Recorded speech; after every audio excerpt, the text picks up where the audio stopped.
포피의 손을 잡아요. 포피의 귀를 기울여요. 마음을 열고 포피와 친구 되면 당신의 눈이 되어 세상을 보여드려요.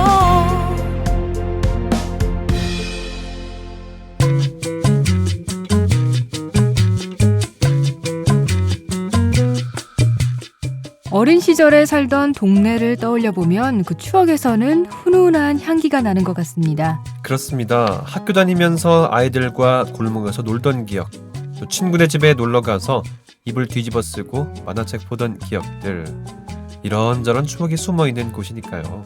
그런데 어릴 때 도시에 살던 사람들보다는 전원적인 풍경이 있던 곳에서 살던 사람들의 추억이 훨씬 더 풍부해 보이는 것 같아요. 도시에서 자란 저는 그런 추억이 많지 않거든요. 그게 참 아쉽더라고요. 아이들이 했던 놀이들도 훨씬 다양하죠. 저도 그 시절을 떠올리면 괜히 입꼬리가 올라가고 웃음이 나곤 합니다. 여러분은 어렸을 때 어떤 동네에서 사셨나요? 그리고 친구들과 어떤 놀이를 하면서 놀았나요? 오늘은 그 옛 추억을 한번 떠올리면서 전화번호 목록을 뒤져서 친구들과 오랜만에 전화로 그 시절 이야기도 하면서 수다를 떨어보면 좋을 것 같아요. 답답한 일상을 잠시 내려놓는 시간, 12월 11일 금요일, 내 손을 잡아요. 함께 출발합니다.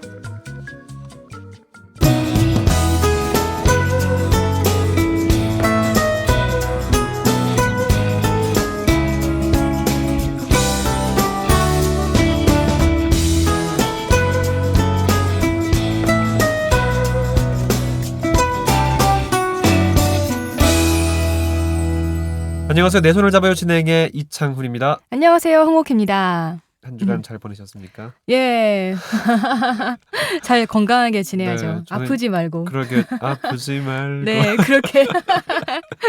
저는 일주일 만에 보니까 더 반가울 것 같고요. 음, 날씨가 많이 추워졌다는 생각도 드는데 지금 제 원래 목에 뭘 안 걸치고 있어요 주로. 그렇죠. 그렇죠. 근데 네. 오늘은 목도리라고 왔네요. 네, 목이 이제 목을 건강하게 잘 관리해야 될 시즌이 오다 보니까. 맞아요. 목을 걸치고 방송하는 왔어요. 사람들은 항상 목에 뭘 하고 다녀야 된다고 하더라고요. 네, 뭐 하셨어요? 저는 안 했지만 방송하는 사람이잖아요. 아닌가 봐요. 방송하는 사람이. 방송하는 사람이죠. 함께 하고 있으니까. 네. 아무튼 네, 음. 오늘 요즘에 이렇게 오프닝 인사를 하다 보니까 저희 오프닝으로 요즘 그 추억을 떠올리는 여러 가지 이야기를 했잖아요. 네. 또 그 드라마들이 요즘 많이 인기를 끌고 있어요. 네, 이거 어. 응답하라라고 시작하는 그 드라마. 그렇죠. 네. 제가 지금 나오고 있는 드라마가 제가 태어났을 때 그 연도거든요. 아, 네. 그래요? 네네네. 그래서 저는 전혀 기억이 없고 올림픽을 했다는 것만 아는 그 정도. 창훈 씨는 좀 아나요? 그 시절에 대해서? 그 시절은 저도 얼마 안 됐어요. 오키 씨가 태어난 연도와 저도 얼마 차이 안 나는 시절에 태어났기 때문에 뭐 그런가요? 네, 저는 잘 기억이 없고 네. 저는 제 앞가림도 못 하고 있었기 때문에 기억이 잘 없는데 그런 추억들, 그런 기억들, 그런 노래들이 함께 어우러지다 보니까 많은 지금 한 40대 초반 분들은 그 기억들을 많이 꺼내시는 것 같던데요. 네네, 그쵸. 그리고 또 네. 맞아요. 아까 창훈 씨 말처럼 노래까지 다 그 시절 노래까지 나오니까 더 추억이 나는 것 같아요.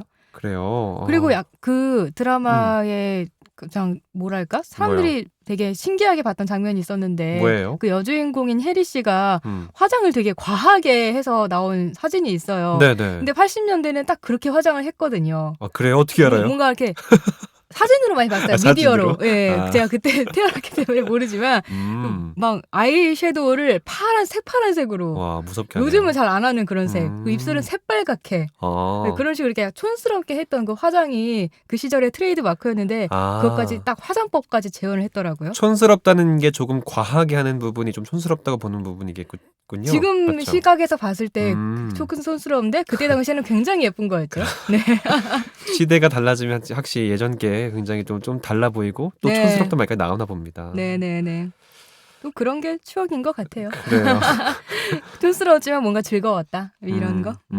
오늘의 추억들을 내기를 해봤는데요. 자, 오늘 그러면 이창원과 홍옥희와 함께 만드는 내 손을 잡아요. 오늘의 코너부터 소개해드려 볼까요? 네. 연말이라 훌쩍 떠나고 싶은데 차도 없고 시간도 없어서 걱정인 분들을 위해 준비했습니다. 지하철 타고 어디까지 가봤니? 지하철 타고 떠나는 여행을 이야기 톡톡에서 소개해드리겠습니다. 보험 가입할 때 여러 가지 보험사가 많다 보니까 어디가 좋은지 또 어디가 조건이 좋은지 알아보기가 번거로울 텐데요. 이걸 한눈에 알아볼 수 있는 사이트가 문을 열었습니다. 이 차원의 노하우에서는 온라인 보험 슈퍼마켓을 소개해 드립니다.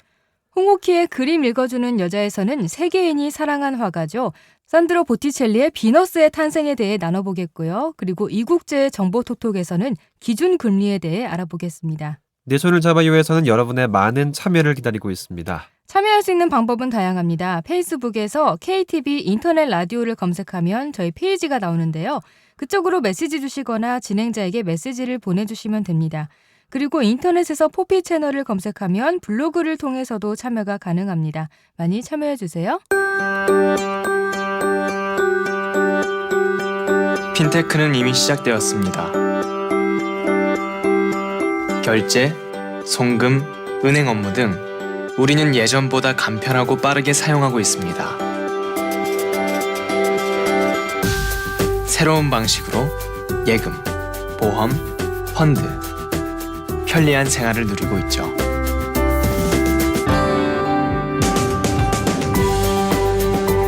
핀테크, 이제 생활입니다. 금융개혁은 이미 시작되었습니다.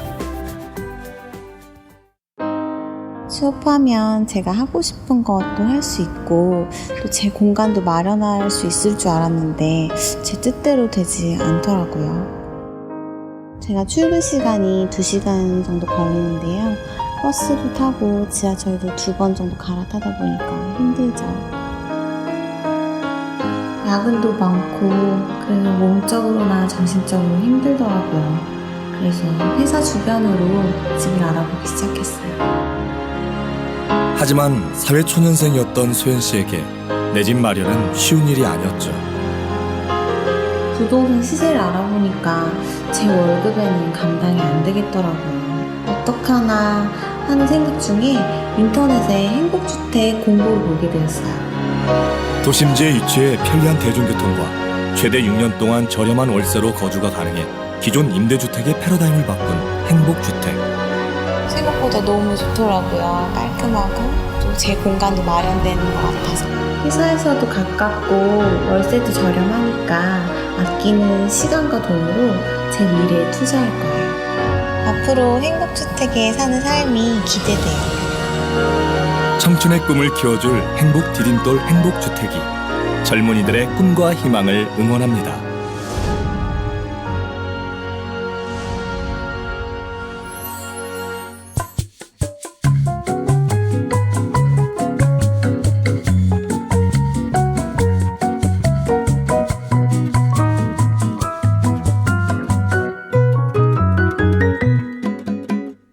첫 코너 시작해 볼까요? 네. 겨울이 되면 무작정 어디론가 떠나고 싶어지는 그런 분들 계실 겁니다. 저를 비롯해서요. 하지만 막상 떠나려고 해도 어디로 가야 할지 막막한 게 사실이죠. 그럴 땐 교통카드 하나 딱 들고 지하철을 타보세요. 하나의 노선만 이용해도 하루를 알차게 보낼 수 있는 아주 훌륭한 여행 코스를 오늘 안내해드리겠습니다. 바로 지하철 투어인데요. 자, 오늘 지하철 1호선부터 한 번씩 투어를 진행해 볼 텐데요. 네. 자, 우리나라 최초로 개통된 지하철 노선이 바로 1호선이죠. 잘 알고 있었어요? 네. 누가 봐도 이건 딱 보이지 않나요? 이로선. 맞아요, 맞아요. 참 많은 사람들이 오가는 노선이 1호선이기도 한데요. 네. 이오는 이가 많은 만큼 번잡하기도 하지만 또 노선이 또 길어서 둘러볼 여행지가 참 많습니다. 네, 맞아요. 1호선은 경기도권부터 지금은 또 충남까지 가지만 멀어요, 천안까지 멀어. 가지만 네. 서울까지 또 오잖아요. 그렇습니다. 인천도 가고. 안 가는 데가 없어. 네, 그러니까요. 그래서 가볼 곳이 진짜 많은데요. 오늘은 겨울방학을 맞은 아이들과 같이 가보면 좋을 곳들을 위주로 해서 소개해드려 보도록 할게요. 1호선을 하루 여행 코스는요. 인천을 출발해서 서울 시청으로 오는 그런 여정을 소개해드릴게요.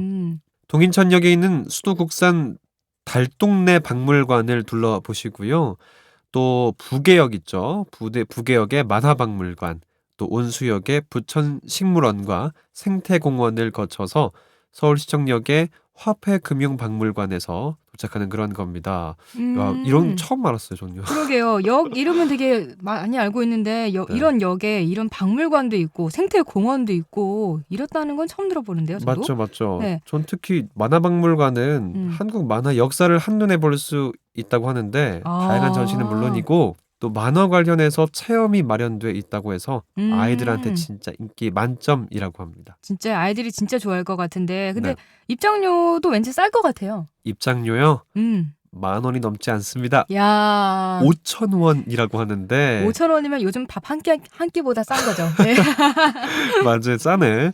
아이들과 가기에도 부담이 되는 가격이 아니라서요. 많은 네. 분들이 또 가면 좋을 텐데요. 음. 네, 다음은 지하철 2호선 하루 여행 코스입니다. 네, 2호선은 순환선이잖아요. 그래서 서울의 주요 번화가를 지나는데요. 서울 한가운데를 빙빙 도니까 서울 곳곳을 여행하기에 딱 알맞춤인 2호선입니다. 그렇죠. 맞아요, 음. 맞아요. 시청역을 기준으로 홍대, 이대, 강남, 잠실. 와, 이거 뭐 번화가를 방문하는 것도 재밌겠지만 번화가 곳곳에 숨어있는 공원이나 또 미술관을 찾아가는 것도 굉장히 겨울에 그런 분위기를 느낄 수 있는 것이 아닐까, 이런 의미를 가지지 않을까 생각이 드는데요. 어디에 있죠? 소개해드려요? 네, 알려주세요. 저는 모르니까. 자, 2호선 시청역 덕수궁에서 출발을 해서요. 충정로의 손기정 체육공원을 둘러보시고요. 또 잠실역에 들러서 어린이 교통공원을, 강남역에서 국립 어린이 청소년 도서관을 들러서 시간 보내시면 아주 좋을 것 같습니다. 강남역에 청소년 도서관이 있었나요? 저 전혀 몰랐네. 강남역은 유흥거리인 아, 줄만 왜 그랬어요? 알았는데 이렇게 건전한 곳이 또 있었어요. 그래요. 네. 네. 또 2호선 하면 홍대를 빼놓을 수가 없잖아요. 맞아요. 그렇죠. 문화의 상징처럼 떠오른 클럽 골목이 서울 시민뿐만 아니라 온 국민이 인정하는 젊은이의 중심지로 떠올랐는데요. 맞아요. 그래서 외국인들도 굉장히 많이 구경을 하러 오고요. 음. 또 인디밴드의 라이브 클럽이 많으니까 이야, 인디밴드는 또 독특하잖아요. 음악 맞아요. 세계가. 그렇죠, 그러니까 또 그렇죠. 취향 따라, 기분 따라, 사람 따라 자유롭게 선택하면 훌륭하게 노래를 들으면서 겨울밤을 보낼 수 있을 것 같습니다. 음흠. 2호선은 여기까지 했고요. 네. 이제 3호선 가야죠. 3호선으로 옮겨 볼까요? 네. 3호선은 대화역과 오금역이 종점역입니다. 이 3호선은 유적지를 탐방하기가 정말 안성맞춤인 노선인데요. 경복궁과 창덕궁을 모두 지나고 국립민속박물관으로 가는 코스도 아주 짤 수 있겠고요. 그리고 3호선은 일산을 지나죠. 일산 쪽으로 가면요. 호수공원도 있고 꽃 전시관도 있어요. 그리고 양재역에도 화훼 공판장이 있으니까 자연을 만끽하는 여행 코스로 좋을 것 같습니다. 이야, 맞습니다. 이 3호선 정발산역 호수공원에서 출발하면요. 또 마두역에 있는 고향꽃 전시관을 둘러보시고요. 또 독립문역에서 서대문 독립공원을 한번 가보시면 굉장히 좋을 것 같습니다.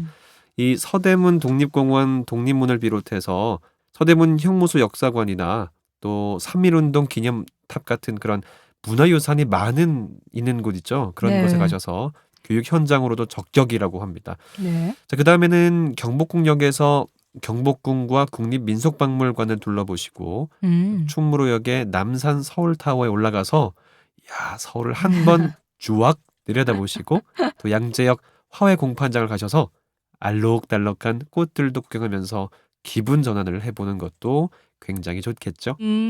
자, 제가 지금까지 3호선까지 함께 우리 여행을 해봤잖아요. 네.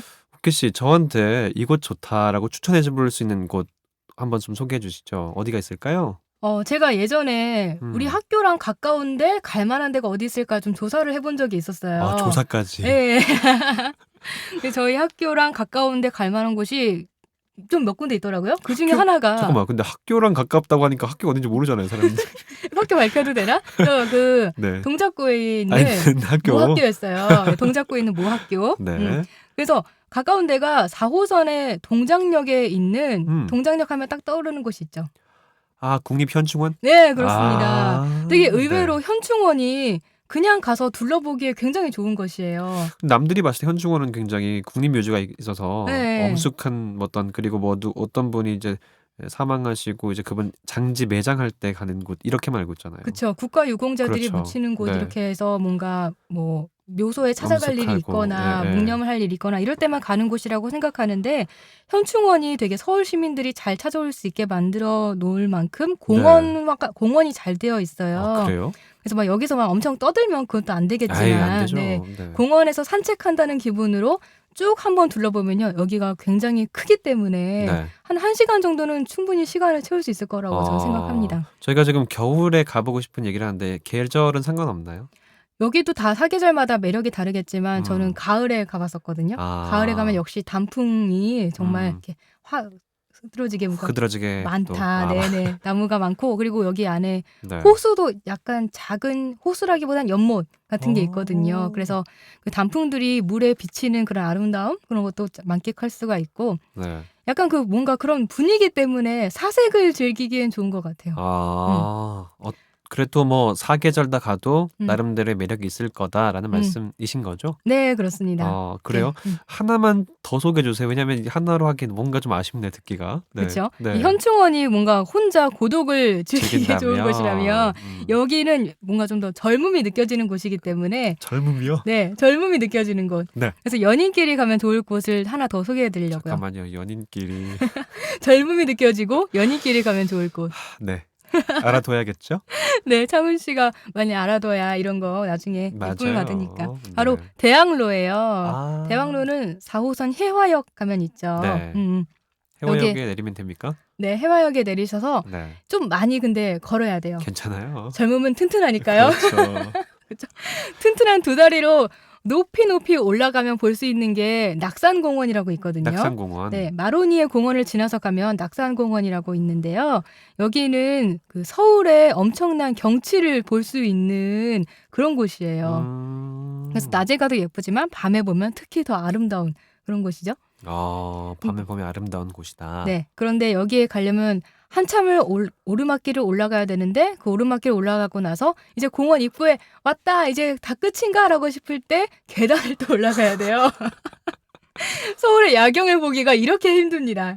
그 서울에 펼쳐진 야경을 보려면 또 계단을 한참 올라가야 볼 수 있다는 거. 네, 그래서 저랑 같이 갔던 사람은 여기는 2번 다시 못 오겠다고 하긴 했는데 계단이 많아서요. 네, 네. 너무 올라가는 게 많아서 그래도 한번 그 서울의 야경을 본다면 여기까지 온 게 그래도 고생이 아니었다. 이렇게 뭔가 보답을 받는 그런 느낌도 들어요.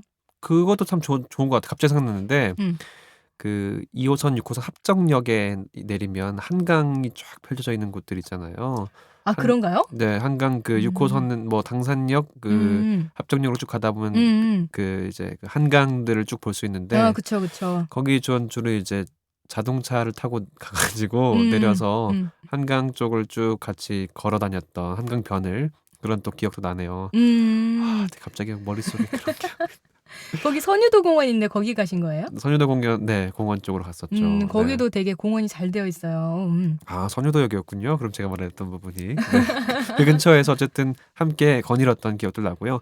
한강 그리고 아까 말했던 그 낙산공원 등 또 현충원 참 서울에는 볼 곳들이 진짜 많은 것 같아요. 네, 진짜 알아보면 알아볼수록 되게 갈 곳들이 많은 것 같아요. 외국인들에게 소개해도 좋을 것 같고. 그러니까요. 네. 예. 외국인들이 서울에 오면 명동 가는 데가 되게 한정적이잖아요. 경복궁이라든지. 그런데 거기는 사실 그 옆 나라 일본과 중국인들이 참 많이 찾는 곳으로도 알려져 있는데 그 외에도 지금 말했던 곳들도 소개해 주면 좋겠다 이런 말씀이신 거죠? 네, 그렇죠. 이렇게 서울의 다양한 모습이 있다 이런 걸 알리기 위해서. 네, 여러분 춥다고 집에 있지 마시고 이제 겨울이니까 밖에 나가셔서 아이들과 함께 또 연인과 함께 또 아빠 엄마와 함께 이것저것 가보시는 것도 좋을 것 같습니다. 여기까지만 딱 둘러봐도 다리가 아플 정도로 많이 실컷 볼 것 같은데 제가 여기서 한 가지 조금만 더 보탤게요. 네. 가락시장역에 가면요. 서울에서 가장 큰 농수산물 도매센터가 있어요. 와우. 그래서 비교적 저렴한 가격에 좋은 농산물을 구입할 수 있으니까요. 여기도 들려보시면 좋을 것 같습니다.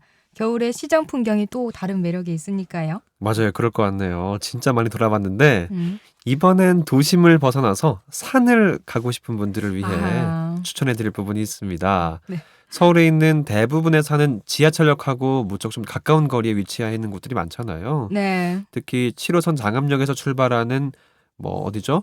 성림사 코스는요. 초심자들이 가벼운 마음으로 발걸음을 내디뎌도 되는 그런 곳입니다.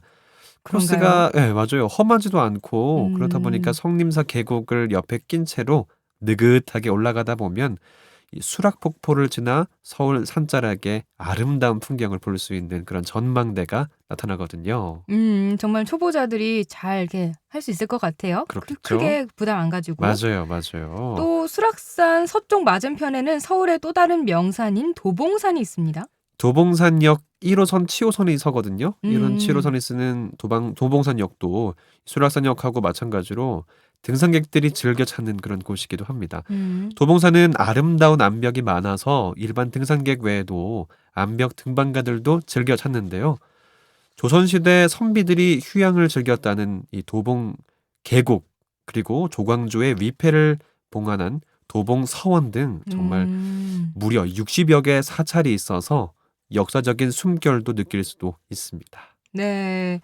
겨울산도 나름대로 또 매력이 있어요. 보통 산하면 단풍 보러 갈 때 많이 가을에 가기도 많이 하고, 가죠. 네, 예. 가장 그때가 피크인 것 같은데 음. 겨울산도 나름대로 약간 눈 쌓인 나무를 보는 그런 매력이 있을 것 같아요. 그러니까 이렇게 또 춥다고 집에만 있지 마시고 방학 맞은 아이들과 함께 지하철 타고 유적지도 가보시고 친구 연인들과 주말에 산에도 오르면서 맞아요. 서울의 예. 새로움을 만끽하시기 그렇게 바랍니다. 춥다고 집에 있지 말고 이거 누구한테는 말일까요? 저한테는 말일까요? 저 스스로에게, 우리 각자에게. 네, 여기까지였습니다. 내 손을 잡아요에서는 여러분의 많은 참여를 기다리고 있습니다. 알고 싶은 정보가 있다, 방송에 참여해보고 싶다, 함께 나누고 싶은 사연이 있다, 모두 좋습니다. 페이스북에서 KTV 인터넷 라디오를 검색하면 저희 페이지가 나오는데요. 그쪽으로 메시지 주시거나 진행자에게 메시지를 보내주세요. 그리고 인터넷에서 포피 채널을 검색하면 블로그를 통해서도 참여가 가능합니다. 방송을 들을 수 있는 방법도 알려드리죠. KTV 홈페이지와 모바일 앱 팟빵으로 접속하면 실시간으로 들으실 수 있습니다. 그리고 유튜브를 통해서도 만나실 수 있는데요. 혹시 실시간으로 진행되는 방송을 놓치신 분들은 팟캐스트 서비스를 이용하면 다시 들으실 수 있습니다. 17년 만에 노사정 대타협이 이루어졌습니다. 하지만 일자리를 찾는 많은 사람들이 대타협의 실천을 애타게 기다리고 있습니다. 그들의 일자리가 빈자리가 되지 않도록 반복되는 쪼개기 계약은 사라져야 합니다. 일하고 싶으면 2년 더 일자리가 보장되어야 합니다. 재취업의 기회가 확대되어야 합니다. 대한민국 모두가 원하는 일자리를 찾을 수 있도록 노동개혁 입법을 응원합니다. 취업하면 제가 하고 싶은 것도 할 수 있고 또 제 공간도 마련할 수 있을 줄 알았는데 제 뜻대로 되지 않더라고요. 제가 출근 시간이 2시간 정도 걸리는데요. 버스도 타고 지하철도 2번 정도 갈아타다 보니까 힘들죠. 야근도 많고 그래서 몸적으로나 정신적으로 힘들더라고요. 그래서 회사 주변으로 집을 알아보기 시작했어요. 하지만 사회초년생이었던 소연 씨에게 내 집 마련은 쉬운 일이 아니었죠. 부동산 시세를 알아보니까 제 월급에는 감당이 안 되겠더라고요. 어떡하나 하는 생각 중에 인터넷에 행복주택 공고를 보게 되었어요. 도심지에 위치해 편리한 대중교통과 최대 6년 동안 저렴한 월세로 거주가 가능해 기존 임대주택의 패러다임을 바꾼 행복주택. 생각보다 너무 좋더라고요. 깔끔하고 또 제 공간도 마련되는 것 같아서. 회사에서도 가깝고 월세도 저렴하니까 아끼는 시간과 돈으로 제 미래에 투자할 거예요. 앞으로 행복주택에 사는 삶이 기대돼요. 청춘의 꿈을 키워줄 행복 디딤돌 행복주택이 젊은이들의 꿈과 희망을 응원합니다.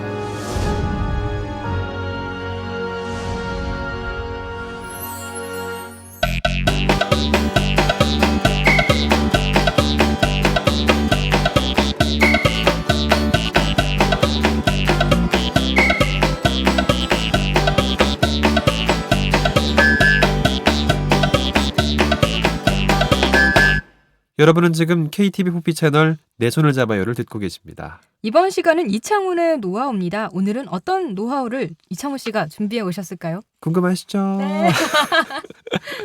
자, 오늘 제가 준비한 소식. 청취자분들 보험 상품 하나씩 가입해 두셨을 텐데 네. 보험 가입할 때 어느 보험사에 어떤 상품이 조건이 좋은지 직접 알아보기가 번거로우셨잖아요. 그동안요. 그렇죠. 네. 이런 불편이 조금 해소될 것 같은 그런 상황입니다. 음. 보험 상품을 한눈에 비교하고 가입까지 할 수 있는 온라인 보험 슈퍼마켓이 지난달 30일부터 시범 운영됐습니다. 자, 오늘 이창훈의 노하우에서는요. 온라인 보험 슈퍼마켓 이용 방법을 알려드리겠습니다. 저는 생명보험 하나 가입돼 있긴 한데 그거 아, 엄마가 가입해 주신 거거든요. 보통 이렇게 저 같은 나이대의 사람들은 엄마가 가입해 둔 걸 그냥 그대로 이어받는 경우가 많아요. 그래서 네. 보험하면 굉장히 생소한 분야거든요. 어, 오늘 되게 좋은 정보가 될 것 같아요. 그렇죠. 저도 사실 보험을 많이 들어놓진 않았어요. 자동차 보험이라고. 창훈 씨가 차 있는 남자거든요.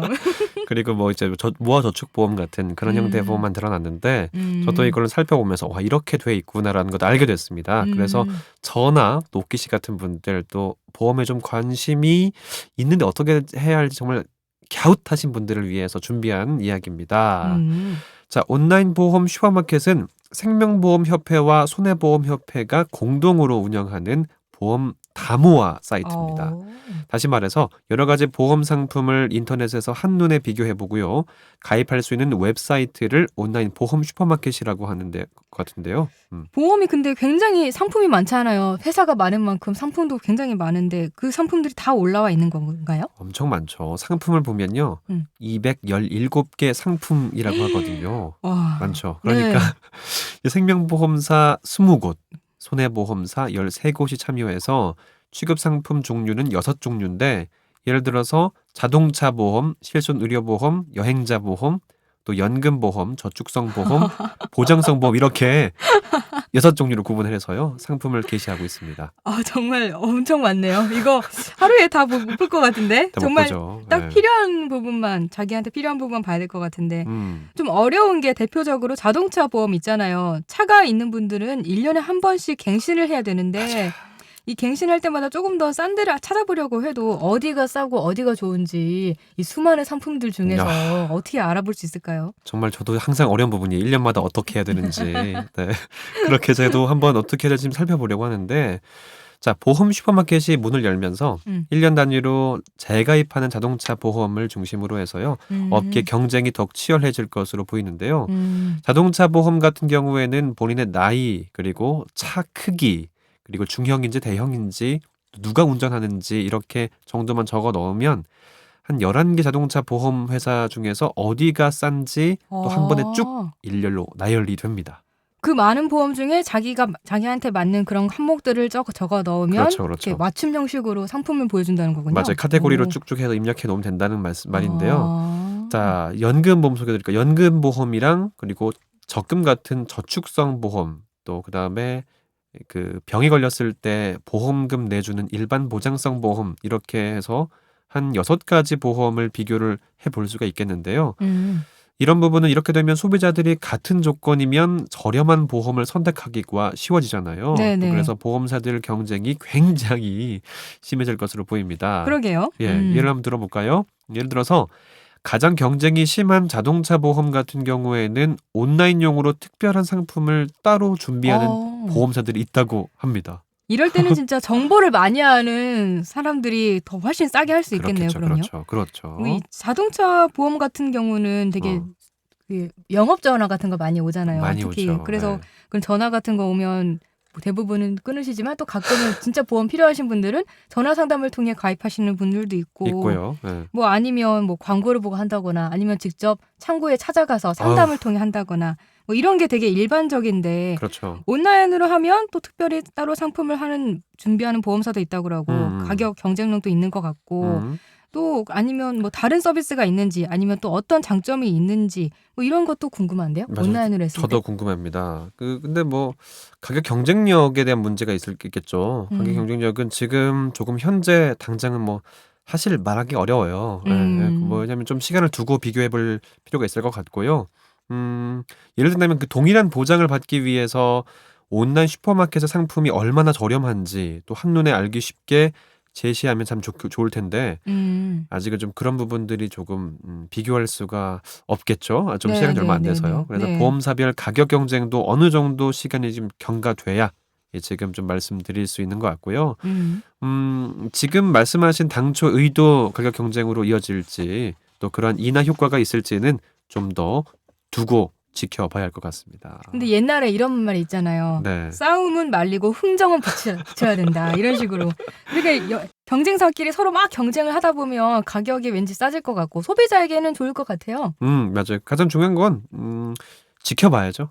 과연 소비자들을 위해서 어떤 경쟁력, 어떤 정책들이 나올지 지켜본 다음에 그때 들어가 보시면 또 좋은 상품들을 또 좋은 조건을 통해서 활용할 수 있지 않을까 생각이 드네요. 네, 그런데 이거 이름이 보험 다모아잖아요. 아. 이 이름 때문에 소비자들이 혼란을 일으킬 수 있다고 그래서 약간 논란이 됐다던데요. 네, 맞아요. 이번에 연 이 웹사이트 이름이 보험 다모아잖아요. 네. 이미 유사한 보험 비교 사이트가 있었다고 합니다. 그래서 이런 이름 사용하고 있는데 그러다 보니까 지금 저희가 소개해드리는 이 부분은 이 사이트는요 협회에서 만든 겁니다. 그래서 예전에 있던 거랑 좀 민간에서 만든 거니까요. 이 부분이 있어서 이 소비자들 이렇게 잘 정확한 명칭을 입력해서 검색하는 방법밖에 없을 것 같은데요. 네.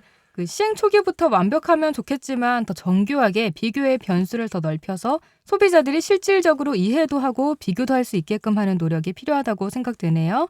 어쨌든 다양한 보험 상품을 꼼꼼하게 비교해서 가입해야겠습니다. 오늘 좋은 정보 감사합니다.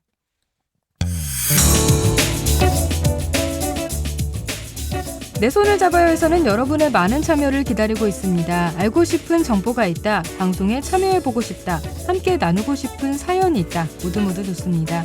페이스북에서 KTV 인터넷 라디오를 검색하면 저희 페이지가 나오는데요. 그쪽으로 메시지 주시거나 진행자에게 메시지를 보내주세요. 그리고 인터넷에서 뽀삐 채널을 검색하면 블로그를 통해서도 참여가 가능합니다. 방송을 들을 수 있는 방법도 소개해드리죠. KTV 홈페이지와 모바일 앱 팟빵으로 접속하면 실시간으로 들으실 수 있습니다. 그리고 유튜브를 통해서도 만나실 수가 있는데요. 혹시 실시간으로 진행되는 방송을 놓치신 분들은 팟캐스트 서비스를 이용하면 다시 청취하실 수 있습니다.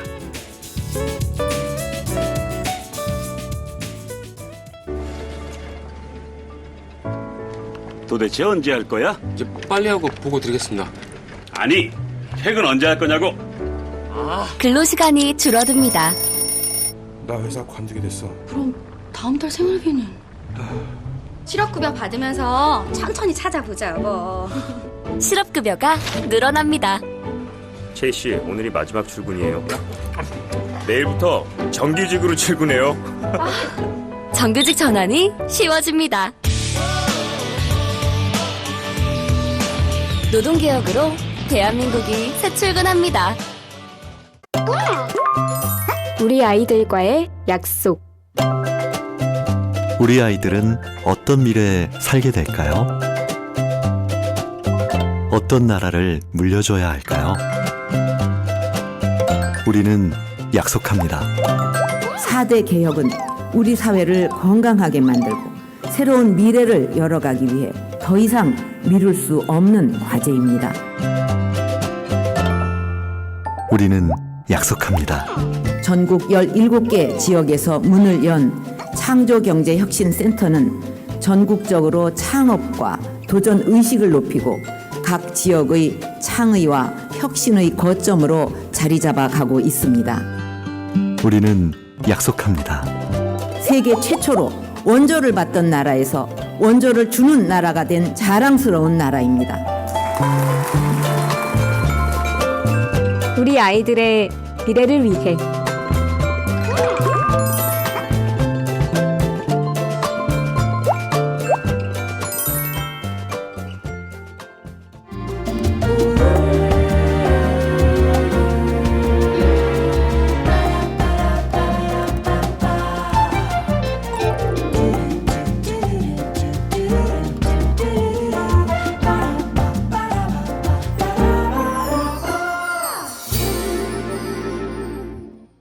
이번엔 옥디의 시간 그림 읽어주는 여자입니다. 오늘은 어떤 명언을 만나볼까요? 오늘은 산드로 보티첼리의 비너스의 탄생에 대해 이야기 나눠보겠습니다. 왠지 창우 씨가 관심이 많을 것 같은 비너스. 아, 비너스. 네.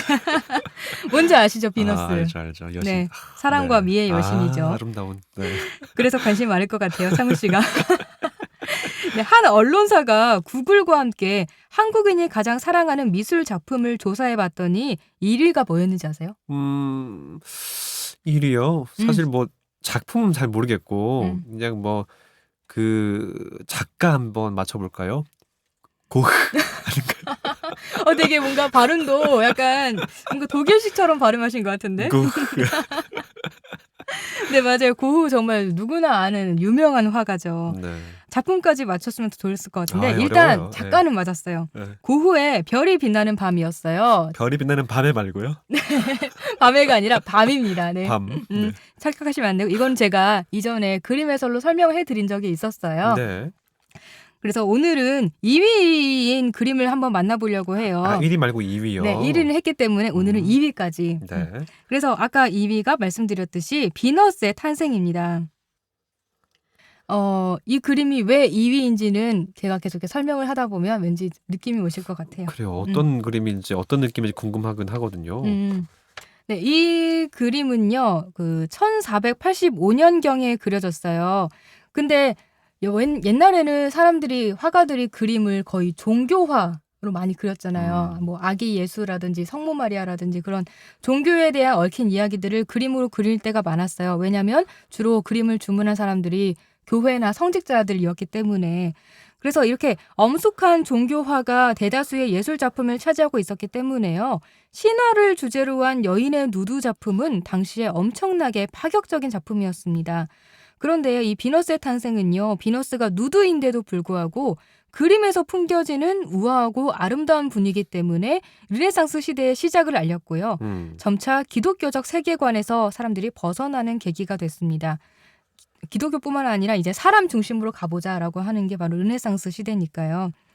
이 작품은요, 당시 피렌체의 실질적 통치자였던 메디치 가문의 로렌초 디 피에르 프란체스코 소유의 별장에서 발견이 됐는데요.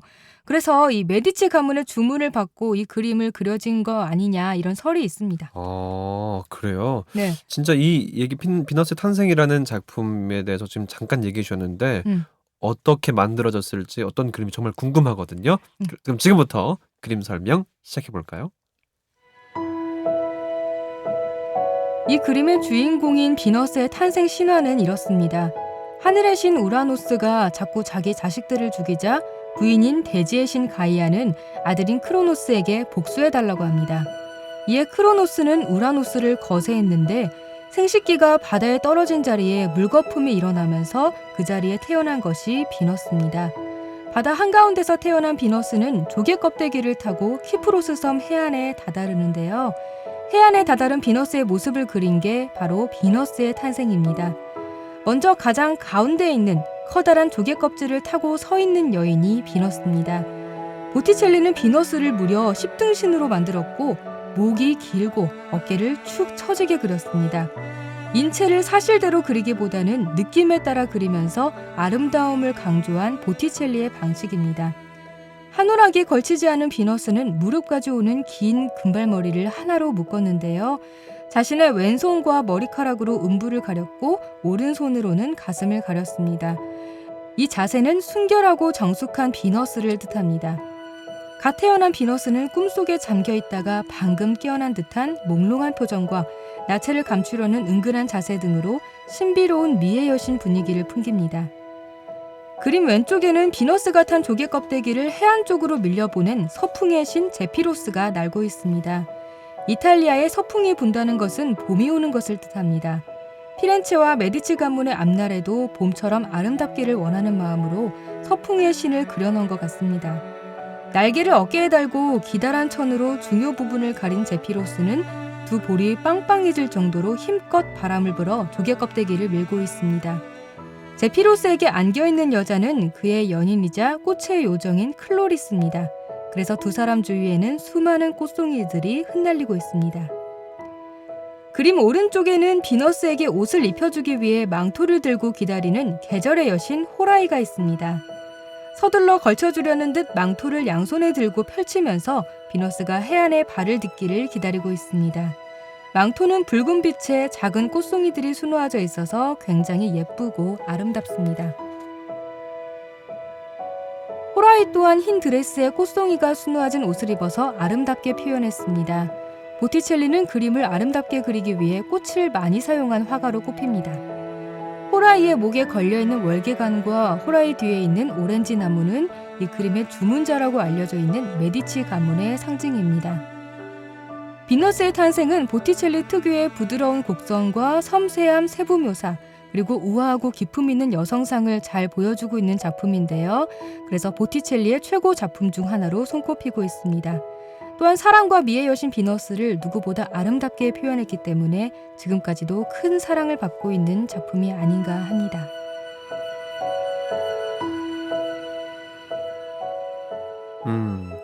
얘기를 들어보니까 다양한 신들이 등장하는 장면도 있고요. 네, 그런 부분들이 그렇죠. 매력적으로 다가오네요. 네, 뭔가 되게 새롭죠? 새로워요. 사실 음.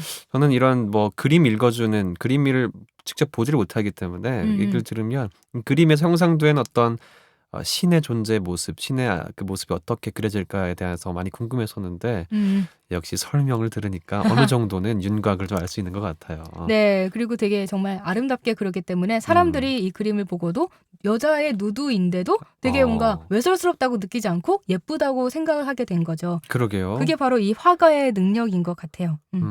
그 처음에 18세기 이때는 뭐 종교 때문에 이런 그림 못 그렸다고 했잖아요. 네네네. 전 이런 그림이 많은 분들에게는 좀 충격이었지만 그림 완성도를 통해서 충격이 아름다움으로 승화된 느낌이 아닌가. 그렇습니다. 되게 전문가 같아요. 역시 이 그림 읽는 여자를 듣고 나면 굉장히 박식해지는 느낌들이 나중에 또 나는데 그렇죠. 나중에 혹시 뭐 저와 함께할 그녀와 함께 이런 그림을 보게 된다면 아는 척할 수 있는 거죠. 그렇죠. 네네. 오늘 아는 척하면서 서로 설명을 해주면 어떨까 네. 생각을 하게 됩니다.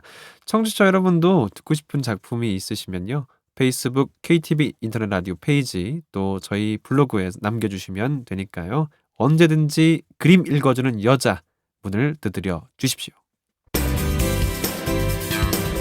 창업자들을 위한 열린 공간입니다. 그래서 창업을 꿈꾸는 분들, 스타트업을 시작하시는 분들 그 사업이 잘 정착할 수 있도록 저희가 도와주는 이런 창업 지원 공간이고 저희가 이제 멘토링을 해드립니다. 그래서 이 사업이 시장에서 지속 성장 가능한지 저희가 가이드 해드리고 실전 창업 교육도 저희가 시켜드리고요. 또는 개발자 대회, 경진 대회, 투자자의 만남 이런 네트워킹 프로그램들을 저희가 가지고 여기 오시는 분들에게 굉장히 큰 에너지를 드리고 있습니다. 꿈이 있으신 분들 드림엔트로 오십시오. 저희가 적극 지원해 드리겠습니다.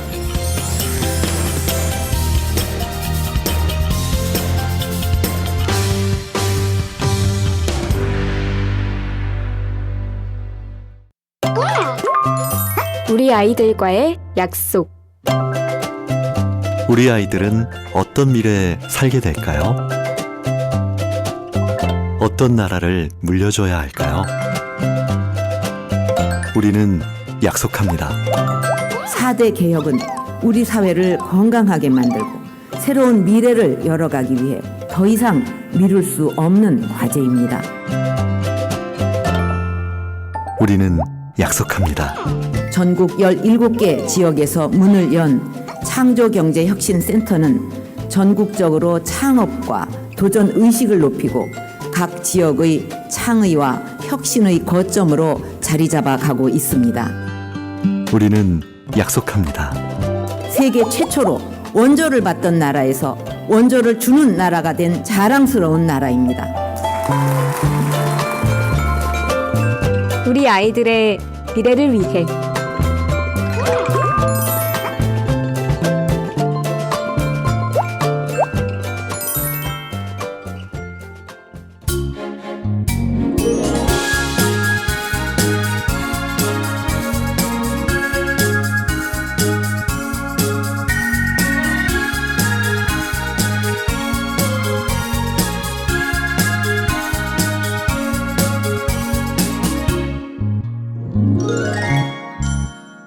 이번 시간은 이국제의 정보 톡톡입니다.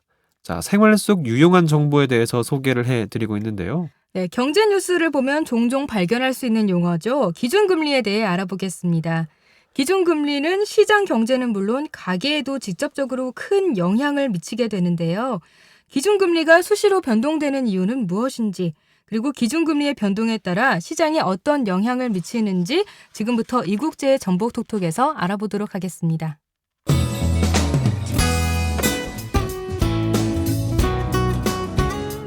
이국제의 정보톡톡. 지구촌 핫 이슈 중 하나는 미국의 금리 인상 여부입니다. 미국이 조만간 기준금리를 인상할 것으로 점쳐지고 있는데요.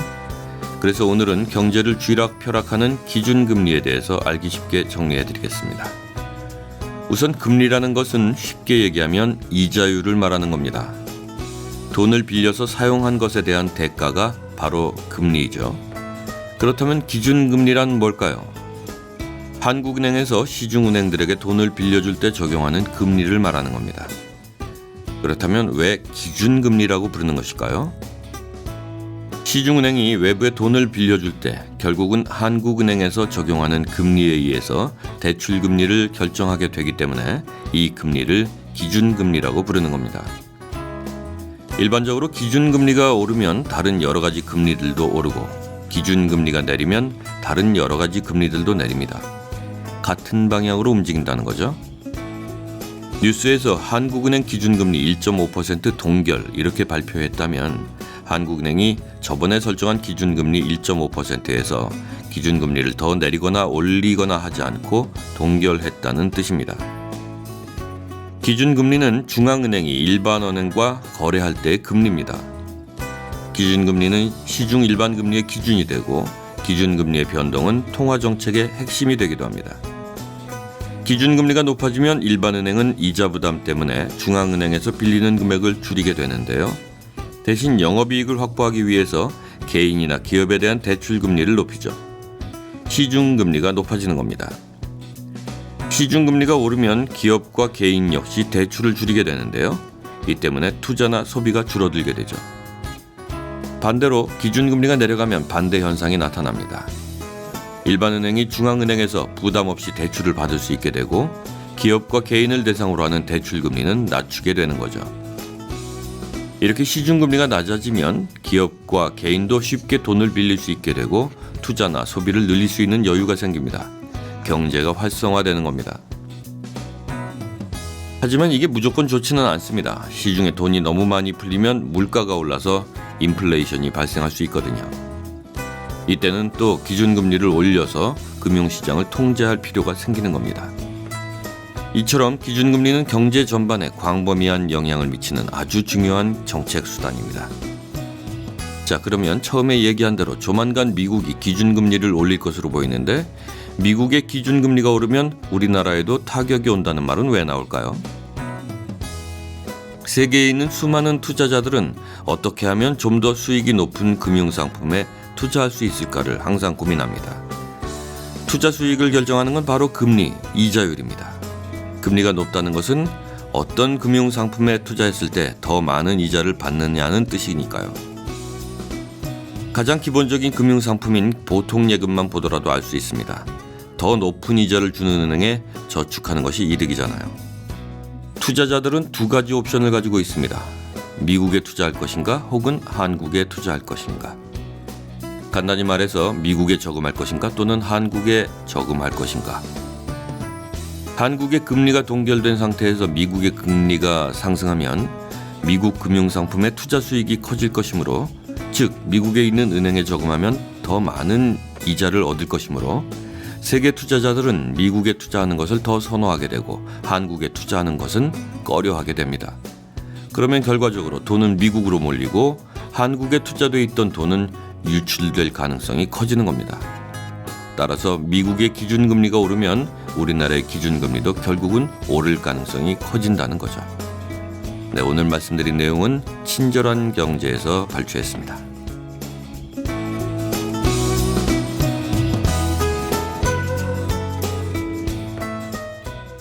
요즘 신문을 펼쳐보면 가장 많이 눈에 띄는 내용이 바로 저금리와 저물가에 대한 우려와 대책 같아요. 그래서 이미 저금리는 전 세계적인 추세가 된 것 같죠? 그렇죠. 각 네. 가정의 자산 관리도 저금리, 저물가에 맞추는 그런 지혜가 필요한 시기인데요. 무엇보다 가정 경제 상황에 잘 맞는 계획을 세워서 저금리 시대에 맞는 현명한 가계 포트폴리오를 준비해 보시면 어떨까 싶습니다. 12월 11일 금요일 내 손을 잡아요. 오늘 준비한 소식은 여기까지입니다. 네, 저는 다음 주 월요일 오후 1시에 권순철 씨와 함께 찾아오겠습니다. 지금까지 진행의 이창훈이었습니다. 홍옥희였습니다. 함께해 주신 여러분 고맙습니다. 고맙습니다.